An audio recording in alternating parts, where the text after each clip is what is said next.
జై శ్రీరామ్. శ్రీమాత్రే నమః. శ్రీ గురుభ్యో నమః. 2026 సంవత్సరం జూలై 5వ తారీఖు నుంచి 2026 సంవత్సరం జూలై 11వ తారీఖు వరకు కూడా ఈ వారం యొక్క గోచర గ్రహస్థితుల ఫలితాలు ద్వాదశ రాశుల వాళ్ళకి, ద్వాదశ లగ్నాల వాళ్ళకి, రాశి ఫలాల్ని ప్రసాదించే గ్రహ దేవతల యొక్క గ్రహ గమనాలు ఈ వారంలో ఎలా ఉన్నాయో ఒకసారి చూద్దాం. వృషభ రాశిలో మంగళ సంచారము, మిథున రాశిలో రవి సంచారము, కర్కాటక రాశిలో వక్రించిన బుధ భగవానుడు. ఈ వారంలో బుధ భగవానుడు కర్కాటక రాశి మరియు మిథున రాశిలో ఆయన సంచారం ఉంటుంది. కర్కాటక రాశిలో గురు భగవానుడు సంచారము, శుక్రదేవుని సంచారము సింహరాశిలో, కేతు భగవానుడి సంచారం కూడా సింహరాశిలో జరుగుతుంది. కుంభరాశిలో రాహుదేవుని సంచారము, శనేశ్వరుడి సంచారము మీనరాశిలో, ఆఖరిదైన మీనరాశిలో ఉంది. ఇవి అన్ని రాశుల్ని చాలా తొందరగా చుట్టుముట్టి వచ్చే చంద్రుడు. ఈ వారము ఆయన రాశి గమనాలు వచ్చేసేసి కుంభరాశి మొదలుకొని వృషభ రాశి వరకు ఆయన సంచారం ఉంటుంది. ఈ 4 రాశుల్లో, అంటే కుంభరాశి, మీనరాశి, మేషరాశి, వృషభ రాశుల్లో, ఈ 4 రాశుల్లో చంద్ర భగవానుడి సంచారం ఉంటుంది. ఇవి ఈ వారం యొక్క గోచారంలో ఉన్న గ్రహస్థితులు. ఈ గ్రహస్థితులను అనుసరించి ద్వాదశ రాశుల వాళ్ళకి, ద్వాదశ లగ్నాల వాళ్ళ ఫలితాలు తెలుసుకుందాము. ఫలితాలు తెలుసుకోవడానికి ముందుగా ఈ వారము గోచారంలో ఉన్న గ్రహస్థితుల్లో ఉన్న ప్రత్యేకాంశము అది కూడా ఒకసారి మనం చూద్దాం. బుధ భగవానుడు వక్రించి ఉండడమే ఈ వారం ఉన్న స్పెషల్. బుధ భగవానుడు వక్రగమనము కర్కాటక రాశిలో వక్రగమనము చాలా స్పెషల్ అంశము. అయితే కొన్ని రాశుల వాళ్ళకి ఇది చాలా మంచిది, కొన్ని రాశుల వాళ్ళకి ఇది పూర్తిగా అనుకూలం కాదు. ఏ రాశుల వాళ్ళకి మంచిది అంటే కర్కాటక రాశి వాళ్ళకి మంచిది, అలాగే ధను మీన రాశి వాళ్ళకి మంచిది. న్యూట్రల్ గా ఎవరికి ఉంటుంది అంటే బ్యాడ్ ఎఫెక్ట్స్ ఉండని రాశులు, కొంత గుడ్ ఎఫెక్ట్స్ ఉండే రాశులు మేషరాశి, వృశ్చిక రాశి వాళ్ళకి న్యూట్రల్ గా ఉంటుంది, కొంచెం గుడ్ కూడా ఉంటుంది. కానీ చాలా కొంచెం ఇబ్బంది కలిగే రాశులు వచ్చేసేసి మకర కుంభ రాశుల వాళ్ళకి కూడా న్యూట్రల్ కంటే కొంచెం దిగువన కొంచెం ఫలితాలు ఉంటాయి. ఇంకా వృషభ తుల రాశుల వాళ్ళకి ఈ గోచారంలో ఉన్న బుధ భగవానుడి యొక్క వక్రగమనము కొన్నిట్లో అంటే 50-50 అని చెప్పచ్చు. వృషభ తులారాశుల వాళ్ళకి, మకర కుంభరాశుల వాళ్ళకి రెండు 50-50గా ఉంటాయి. సింహరాశి వాళ్ళకి ఇది మంచిది, చాలా మంచి యోగంగా ఉంటుంది. ఇంకా బుధ భగవానుడు రాశులైన మిథున కన్యా రాశి వాళ్ళకి, కన్యా రాశి వాళ్ళకి, మిథున రాశి వాళ్ళకి ఇద్దరికి కూడా ఇది అనుకూలంగానే ఉంటుంది. సో విడివిడిగా మనం అసలు ఏ రాశుల వాళ్ళకి ఎలా ఉంటుంది అన్న విషయాన్ని ఇప్పుడు చూద్దాము. అలాగే చివరిలో ఈ గోచారంలో ఉన్న అన్ని ప్లానెట్ గమనాలను అనుసరించి పరిహారం ఈ వారం ఏం చేసుకోవాలో కూడా మనం చూద్దాము. మకర రాశి మకర లగ్నంలో పుట్టిన వాళ్ళకి ఈ వారము ఎలా ఉండబోతుంది? ఈ వారము మీ యొక్క జీవిత భాగస్వామితోటి పరపత్యాలు బాగా ఉంటాయి. ఇంట్లో సభ్యులతోటి పరపత్యాలు బాగా ఉంటాయి. కానీ ఇది ఈ వారం స్టార్టింగ్ లోనే ఉంటుంది, తర్వాత 2-3 డేస్ అయిన తర్వాత నుంచి అంతా నార్మల్ గా సెట్ అయిపోతుంది. కాకపోతే ఈ వారం ప్రారంభంలో ఇది చాలా హెవీగా అనిపిస్తుంది మీకు. ఇంత అంటే ఏ డెసిషన్ తీసుకున్నా, ఏదైనా ఒక డెసిషన్ తీసేసుకుందామా అన్నంత పీక్స్ లోకి వెళ్తుంది ప్రాబ్లము. కొంచెం ఓపిక పట్టండి, ఒక 2 రోజులు ఓపిక పట్టండి. తర్వాత అసలు దీని మచ్చు కూడా మీకు ఉండదు. అంటే ఇప్పుడు జరిగిన ఈ 2 days లో జరిగిన ఇంపాక్ట్ తర్వాత మీకు ఒక 2-3 days ఉంటుంది. 2-3 days కూడా ఉంటుంది. అంటే ఒక రోజు జరిగి 1 గంటలో జరిగి అది 2-3 days క్యారీ అవ్వడం మటుకు కాదు. 2-3 days కొంత ఎక్కువగా ఉంటుంది. మీ ఇద్దరి మధ్య ఆర్గ్యుమెంట్స్, హీటెడ్ ఆర్గ్యుమెంట్స్ ఉంటాయి. అసలు ఏదైనా ఒక నిర్ణయం తీసేసుకుందామా, దీనికి ఈ రిలేషన్ కి ఒక కంక్లూజన్ చెప్పేద్దామా అంటే కొంతమంది అయితే అంత ఎక్స్ట్రీమ్ కూడా వెళ్ళే ఛాన్స్ ఉంది. అందరూ అని నేను చెప్పను, కొంతమంది. సో కొంత ఎవరైనా సరే కొంత మీరు సంయమనం పాటించండి. 2-3 days, ఆ తర్వాత మళ్ళీ అంతా నార్మల్ అయిపోతుంది. మీకే అర్థం కాదు. అంటే మీ జీవిత భాగస్వామిలో పెక్యులియారిటీస్ మీరు చూస్తారు. ఇదేంటి 2-3 రోజులు ఇలా ఉన్నారు, ఇప్పుడు ఇలా మారిపోయారంటే, ఇంత సాఫ్ట్ గా మారిపోయారంటే, అసలు ఎక్కడ ఉంది ప్రాబ్లం? నాలో ఉందా, వాళ్ళలో ఉందా? ఇలా రకరకాల ఆలోచనలు వస్తాయి. అంటే తర్వాత చెప్పొచ్చేది ఏంటంటే 2-3 డేస్ జరిగే సిచ్యువేషన్స్ కి గాబరా పడకండి. కొంచెం ఓపిక పడితే 3rd డే 4th డే నుంచి అంతా నార్మల్ అయిపోతుంది. ఇది మీ ఒక రకంగా చూడాలంటే మీ ఇద్దరి మధ్య ఉన్న దిష్టి దోషాలు అవి పోవడానికి దిగదుడిపే ఈ 2-3 డేస్ జరిగే విషయాలని మీరు ఇక్కడ గమనించాలి. వివాహ ప్రయత్నాలు చేసే వాళ్ళు కూడా ఈ వారం మొదట్లో చేయకండి, తర్వాత చేయండి. మొదటి 3 రోజుల మటుకు వివాహ ప్రయత్నాలకి అస్సలు అనుకూలంగా లేదు. ఈ విషయంలో మీరు జాగ్రత్తగా ఉండాలి. వ్యాపారస్తులకి కూడా మీరు పార్ట్నర్షిప్ వ్యాపారాలు చేస్తే మీ పార్ట్నర్స్ తోటి చాలా మిస్అండర్స్టాండింగ్స్ వస్తాయి. 2-3 డేస్ తర్వాత 2-3 డేస్ వరకు కూడా బాగా ఉంటుంది. అసలు ఇంక ఈ పార్ట్నర్షిప్ బ్రేక్ చేసుకొని సోలోగా స్టార్ట్ చేద్దామా అన్నంత పీక్స్ వెళ్తుంది. మళ్ళీ సేమ్ వివాహ జీవితానికి అప్లై అయ్యేదే ఇక్కడ కూడా అప్లికేబుల్ అవుతుంది. తర్వాత 4th డే నుంచి అంతా నార్మల్ అవుతుంది. ఒకవేళ మీరు సోల్ ప్రొప్రైటర్షిప్ అంటే స్వతంత్ర వ్యాపారస్తులు, మీకు ఎవరు పార్ట్నర్షిప్స్ లేవు, భాగస్వామ్య వ్యాపారంలో లేరు, మీరు స్వతంత్ర వ్యాపారస్తులు అయితే మొదటి 3 రోజులు చికాక్గా ఉంటుంది. అంటే బిజినెస్ వాళ్ళు అయితే చికాకు ఉండదు, అది బాగానే వెళ్తూ ఉంటుంది. మీరు ఎవరెవరికైతే మీ బిజినెస్ ని మీరు ప్రొవైడ్ చేస్తూ ఉంటారో వాళ్ళు బాగానే ఉంటారు మీతోటి. మొత్తం అంతా బాగానే ఉంటుంది. పేమెంట్ ప్రాంప్ట్ గా చేస్తారు, మీ నుంచి సర్వీసెస్ తీసుకుంటారు, అన్నీ ఉంటాయి. కానీ ఎందుకో బాగా ఎత్తిపొడుపు మాటలు, ఎటకారం మాటలు, ఏంటి వీళ్ళు కావాలని మిమ్మల్ని ఇలా అంటున్నారా, అసలు వీళ్ళు ఎవరి రిఫరెన్స్ ద్వారా అన్న వచ్చారా, ఏంటి వీళ్ళు ఇలా బిహేవ్ చేస్తున్నారు, మీకు అర్థం కాదు. అన్ప్రెడిక్టబుల్ గా ఉంటారు, కానీ మీ ఆనందాన్ని బాగా తినేసినట్టు అనిపిస్తుంది వాళ్ళు.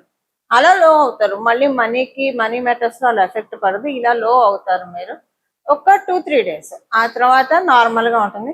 మేబీ వ్యాపారం స్వతంత్ర వ్యాపారస్తులకైతే ఒక 2 డేస్ ఉండొచ్చు. ఆ తర్వాత మేబీ ఇంకా వాళ్ళు మీతోటి మామూలుగా సర్వీస్ తీసుకుంటారు, కానీ మీతో ఎక్కువగా మాట్లాడరు, ఇంకేదో వాళ్ళ పని వాళ్ళు చూసుకుంటారు. ఇలా ఒకటి పెక్యులర్ గా ఉంటుంది. ఉద్యోగస్తులందరికీ కూడా అనుకూలమైన శుభ సమయమే. విద్యార్థినులకి చాలా చక్కటి శుభ సమయము. చాలా అనుకూలతలు ఉన్నాయి. కాంపిటేటివ్ సక్సెస్, ఫైటింగ్ స్పిరిట్ ఇవన్నీ ఎక్కువ ఉంటాయి. కాకపోతే విద్యార్థినులకి కొంత మొండి పట్టుదల ఎక్కువగా ఉంటుంది ఈ వారము. ఇవి ఈ వారం యొక్క గోచర గ్రహస్థితుల ఫలితాలు. మకర రాశి, మకర లగ్నంలో పుట్టిన వాళ్ళకి పరిహారము. ఈ వారము చేసుకోవాల్సిన పరిహారము, ఈ వారంలో ప్రతిరోజు కూడా ఉదయాన్నే సూర్యోదయం, అంటే మీరు ఏ ఏరియాలో ఉంటారో ఆ ఏరియా యొక్క సూర్యోదయం ఏ సమయంలో ప్రారంభమవుతుందో మీరు ఏదన్నా ఆస్ట్రో యాప్స్ లో కొట్టుకున్నా వస్తుంది, పంచాంగంలో చూసుకున్నా తెలుస్తుంది సూర్యోదయం. ఈ సూర్యోదయ సమయము మరియు చంద్రోదయ సమయము, ఈ 2 సమయాల్లో కనీసం ఒక పావు గంట భగవద్ ధ్యానము, మీకు కుదిరితే ఒక గంట కాలం పాటు భగవద్ ధ్యానం చేస్తే మంచిది. కుదరకపోతే తుదికి పావు గంట సేపు అయినా సరే భగవద్ ధ్యానం చేసుకుంటే మంచిది. ఇప్పుడు బుధ భగవానుడు వక్ర గమనము, ఆయన మిథున రాశిలోకి వెళ్తూ ఉన్నారు. అక్కడ రవి అస్థితులై ఉన్నారు. రవి సంచారం మిథున రాశిలో ఉంది. ఇది అందరికీ మంచి యోగాన్ని ఇవ్వాలంటే, మిథున రాశిలోకి ఆయన వక్రగతిలో ఉన్న ఆయన స్వక్షేత్రానికి వెళ్తున్నారు కాబట్టి ఒక రకంగా చూస్తే అది మంచిది. అక్కడ రవి ఆల్రెడీ ఉన్నాడు కాబట్టి సూర్యోదయ సమయం, చంద్రోదయ సమయం 15 నిమిషాలు, అంటే గంటలో స్టార్ట్ అయిన 15 నిమిషాల్లో చేయొచ్చు, లేదా సూర్యోదయమైన గంటలోపు మీకు ఏ టైంలో కుదిరితే ఆ టైం గంటలోపు ఒక 15 నిమిషాలు మీకు ఇష్టమైన భగవద్ ధ్యానం చేయండి, చాలా మంచిది. ఒక 15 నిమిషాల పాటు చేయడం వల్ల దీనివల్ల ఏంటంటే యోగాలకి మేల్కొల్పు. పరిహారము, ఈ వారం చేసుకోవాల్సిన పరిహారము, ఈ వారం రోజుల పాటు కూడా బుధ భగవానుడు ఆయన రాశి కర్కాటక రాశి మరియు మిథున రాశిలో సంచారం జరుగుతుంది. వక్రగతిలో ఉన్నాడు కాబట్టి మిథున రాశిలో రవి సంచారం ఉంది. రవి సంచారం ఉండడం వల్ల ఈ వారం మొత్తం కూడా ఈ పరిహారం చేసుకోవడం వల్ల చాలా సింపుల్ రెమెడీ ఇది చేసుకోవడం వల్ల చాలా మంచి రిజల్ట్స్ ఉంటాయి. ఈ పరిహారము ఉదయాన్నే సూర్యోదయమైన గంట లోపల మీకు ఆస్ట్రో యాప్స్ లో వస్తుంది సూర్యోదయ సమయము, పంచాంగంలో చూసుకున్న సూర్యోదయం ఏ సమయానికి ఉందో తెలుస్తుంది. అలాగే చంద్రోదయం ఏ సమయంలో అవుతుంది, ఈ రెండు చూసుకోండి. ఈ రెండు చూసుకొని ఆ సమయంలో ఉదాహరణకి సూర్యోదయము 6ంటికి మొదలైంది అనుకోండి. ఇప్పుడు ఎండాకాలం కంటే 6ంటికి 5:45, 5:50 ఇలా స్టార్ట్ అయిపోతుంది. చలికాలం అంటే 6:30, ఒక్కొక్కసారి 6:07 కూడా స్టార్ట్ అవుతుంది సూర్యోదయం. సో ఆ టైంలో ఒక గంట లోపల ఒక పావు గంట సేపు, మీకు కుదిరితే గంట సేపు లేదా ఒక పావు గంట సేపు మీకు ఇష్టమైన దేవత ఆరాధన ధ్యానం చేస్తే కనుక చాలా మంచి ఫలితాలు వస్తాయి. మీ జన్మ జాతకంలో బుధ బలం బాగోకపోతే this is the right time మీ బుధ బలాన్ని పెంపొందించుకోవడానికి. బుధ బలం కావాలి, ఎందుకంటే మనకి వెల్త్ సిగ్నిఫికేటర్. ప్రతి ఒక్కొక్క దానికి ఒక్కొక్క గ్రహం కారకత్వం వహిస్తుంది. వెల్త్ సిగ్నిఫికేటర్ లో వన్ ఆఫ్ ద ప్లానెట్ బుధ భగవానుడు. ఆయన ఇచ్చే వెల్త్ చాలా బాగా ఉంటుంది, బ్యూటిఫుల్ గా ఉంటుంది. అంటే ఇప్పుడు కొంతమందిని మనం చూస్తే కనుక, ఉదాహరణకి మనకి అందరికి అర్థమే ఎగ్జాంపుల్ చెప్తాను. సచిన్ టెండూల్కర్ గారిని తీసుకుందాం. ఆయనకి బుధ బలం ఎంత బాగా ఉందంటే చూడండి ఎంత ప్రశాంతంగా ఉంటారు. ఆయన ఎక్కువ ఆరాట పోరాటాలు లేకుండా. అలాగే ఎంఎస్ ధోని గారు, వీళ్ళిద్దరూ కూడా బుధ బలం అంటే ఎంఎస్ ధోని గారికి వేరే ఎప్పుడైనా స్ట్రెంత్ కూడా ఉంది, బట్ సచిన్ టెండూల్కర్ గారికి బాగా బుధ బలం ఉంది.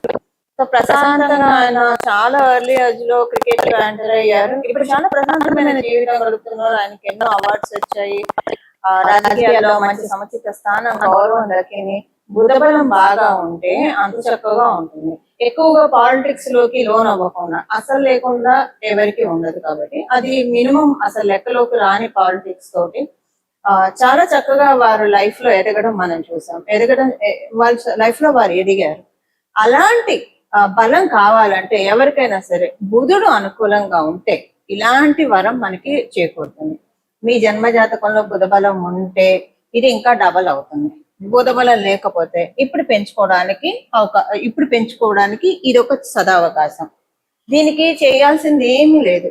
సూర్యోదయం సమయంలో సూర్యోదయమైన ఒక గంట సేపటి లోపల, చంద్రోదయమైన ఒక గంట సేపటి లోపల పావు గంట అంటే 15 నిమిషాలు మీరు భగవద్ ధ్యానం చేసుకోవడం అంతే. అంతకు మించి ఏమీ అవసరం లేదు. చాలా చక్కటి బుధ బలాన్ని పెంపొందించుకోవడానికి ఇది భగవంతుడు మనకి ఇచ్చిన ఒక సదావకాశము. మీకు కుదిరితే గంట సేపు చేస్తే ఇంకా మంచిది. ఈ విధంగా బుధ బలాన్ని పెంచుకొని, అంటే బుధుడుకి అధిదైవం విష్ణుమూర్తి, ఆయన స్థితికారకుడైన శ్రీమన్నారాయణ యొక్క కటాక్షం వల్ల మన స్థితి ఎప్పుడూ కూడా బాగా ఉంటుంది. అప్స్ అండ్ డౌన్స్ ఉండవు. బుధ బలం బాగా ఉంటే అప్స్ అండ్ డౌన్స్ లైఫ్ లో ఉండవు. అనుకుంటూ ఉంటారు కదా, ఒకప్పుడు ఒక వెలుగు వెలిగారు, తర్వాత పడిపోయారు. ఇలాగ కొంతమంది అయితే వాళ్ళకి అంటే స్నేక్ అండ్ లాడర్ లాగా ఉంటుంది వాళ్ళ లైఫ్ అని చెప్తూ ఉంటారు. అదే కదా అప్స్ అండ్ డౌన్స్. ఇలా లేకుండా ఎప్పుడూ కూడా లైఫ్ అప్ అలాగే డౌన్. ఒకవేళ అన్ని వేళలా మనకి టైం అనుకూలంగా ఉండాలని ఎప్పుడూ ఉండదు లైఫ్ లో. ఎప్పుడైనా టైం పూర్తిగా అనుకూలంగా లేకపోతే డౌన్ ఫాల్ కాకుండా అక్కడి నుంచి కనీసం న్యూట్రల్ గా వెళ్తూ ఉంటాయి. అంత అప్పు లేకపోయినా న్యూట్రల్ గా వెళ్తూ మళ్ళీ టైం వచ్చినప్పుడు మళ్ళీ ఉన్నత స్థాయికి వెళ్ళడం, ఇలా ఉంటే చాలా బాగా ఉంటుంది. ఇలా ఉండాలి అంటే బుధ బలం చాలా బాగా ఉంటేనే ఇలాంటివి సాధ్యపడతాయి. అదర్వైజ్ పూర్తిగా ఇలాంటి కటాక్షాన్ని చేసే బుధ భగవానుడే. ఇప్పుడు చూడండి, పిల్లల దగ్గర ఏదైనా ఇస్తే వాళ్ళు మళ్ళీ తిరిగి ఇవ్వమంటే నాయి అని పక్కన పెట్టేసుకుంటారు. ఇంకొకటి వాళ్ళ దగ్గర ఎవరు తీసుకోవడానికి కూడా ప్రయత్నించలేదు, ఎందుకంటే వాళ్ళకి ఇచ్చేది అది వాళ్ళకి చాలా ఉంటుంది. అంటే వాళ్ళకి ఆ చాక్లెట్ కావచ్చు, బిస్కెట్ కావచ్చు, లేదా రూపాయి కావచ్చు, అది వాళ్ళకి చాలా వాల్యుబుల్ గా అనిపిస్తుంది. అంటే ఊరికే ఎగ్జాంపుల్ కి చెప్తున్నాను. అలాగా ఎలాగైతే ఒక పసిపిల్లల్ని కావచ్చు, కొంత పసిపిల్లల జోలికి తీసుకోవాలని ఎవరు అనుకోరు, అలా బుధ బలం బాగా ఉంటే వాళ్ళ వెల్త్ చీటింగ్ కి లోన్ అవ్వదు, బ్యాక్ స్టాబింగ్ ఉండదు, ఇలాంటివేవి ఉండదు. ఇవేవి లేకుండా గట్టిగా ఆరాట పోరాటాలు లేకుండా అది గురుబలం కూడా ఉంటే చాలా ప్రశాంతంగా వెళ్తుంది. బుధబలం చాలా మస్ట్, అందరికీ కావాలి బుధబలము. అందులో ఇప్పుడు ఉన్న ఈ సినారియోలో కలియుగంలో బుధబలం కరెక్ట్ గా ఉంటే కనుక చాలా ప్రశాంతంగా మన జీవనం సాగుతుంది. ఇలా మనం అందరం కూడా విష్ణుమూర్తి కటాక్షాన్ని పొంది చక్కటి సుఖ సౌఖ్యాలతోటి మన జీవితాన్ని సాగించాలని చెప్పి అమ్మవారిలో బాల స్వరూపం బుధ భగవానుడిని సూచిస్తుంది. బాల త్రిపుర సుందరి ఆరాధన చేస్తే కనుక జన్మజాతకంలో బుధ భగవానుడు ఎలా ఉన్నా సరే చాలా మంచి రిజల్ట్స్ వస్తాయి. సో పసిపిల్లల్ని పసిపిల్లలు అంటే కనీసం 5 ఏళ్ల లోపల పిల్లలకి గిఫ్ట్లు ఇవ్వడం మీకు కుదిరితే కనుక వాళ్ళని ప్యాంపర్ చేయడము ఇలాంటివి చేసినా కూడా బుధబలం బాగా పెరుగుతుంది. మనందరి జాతకంలో ఉన్న బుధబలాన్ని పెంపొందించుకొని ప్రశాంతంగా చక్కటి జీవితాన్ని మనందరం కూడా కొనసాగించాలని చెప్పి బాల త్రిపుర సుందరిని మనస్ఫూర్తిగా విష్ణుమూర్తిని మనస్ఫూర్తిగా శిరస్సు వంచి ప్రణామం చేస్తూ మంగళం. నమో భగవతే వాసుదేవాయ.